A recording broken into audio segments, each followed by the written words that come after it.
বাংলাদেশ ব্যাংকের সাংবাদিকদের প্রবেশে বিধি নিষেধ আরোপ করার প্রতিবাদ জানিয়ে সংবাদ সম্মেলন করছে ইকোনমিক রিপোর্টার্স ফোরাম ইআরএফ। আমরা এখন সরাসরি চলে যাব সেখানে।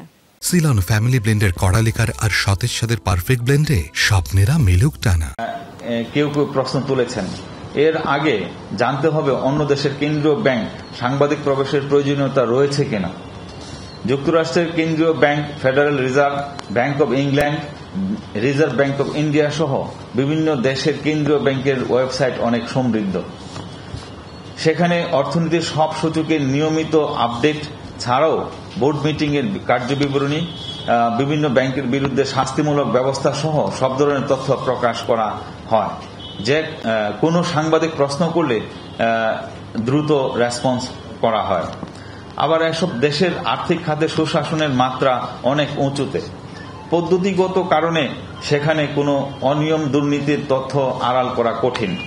এছাড়া বেনামি ঋণ খেলাপি, অর্থ পাচারকারী বা অনিয়ম দুর্নীতির সঙ্গে যুক্ত কেউ কোনো কেন্দ্রীয় ব্যাংকের দেশের কেন্দ্রীয় ব্যাংকের প্রবেশ করতে পারে বলে আমাদের জানা নেই।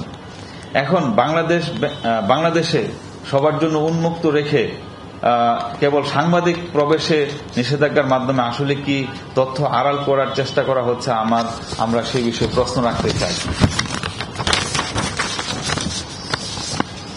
বাংলাদেশ ব্যাংকের স্বায়ত্তশাসন হারানোর কারণে আর্থিক খাতের দুরবস্থার কথা বিভিন্ন অর্থনীতিবিদ, আপনারা এখানেই বিভিন্ন অর্থনীতিবিদের মুখ থেকে শুনেছেন যে বাংলাদেশের অর্থনীতির কি অবস্থা এবং কেন্দ্রীয় ব্যাংকে সেখানে কি ধরনের ভুল সিদ্ধান্ত ছিল, এগুলো অনেক আলোচনা হয়েছে।